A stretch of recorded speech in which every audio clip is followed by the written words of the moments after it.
কোন দাম দিতে পারলাম না। সবাই প্রিয় এলাকাবাসী, দেশ বিদেশি প্রবাসী ভাই বন্ধুরা, আসসালামু আলাইকুম।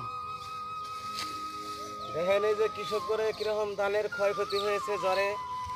আমরা এই যে আমাকে এক দুটা ক্ষেত, তার বাদে হইলো এই যে দেখেন কিরকম ধান শুয়ে পড়ছে, অনেক কষ্ট হইতেছে কাটা। তার বাদেও যেহেতু বুনছি, ক্ষেত সাফ করার উদ্দেশ্য হইলেও আমাদের কাটতে হবে, সেই ইয়েতে আমরা মনে করেন কাটাইছি। তো আপনারা দোয়া করবেন কোনো কৃষকের জানি এরকম আর ক্ষয়ক্ষতি না হয়, এরকম ঝড় তুফান যেন না আসে। তাই আপনাদের উদ্দেশ্যে ছেড়ে দিলাম, আমাদের যেরকম ক্ষতিপূরণ হয়েছে আপনারা লাইক কমেন্ট শেয়ার করে সবাই দেওয়ার সুযোগ করে দিন। আমার ক্ষতিপূরণ জানি মোটামুটি ওঠে, সে আশা কামনা করতেছি।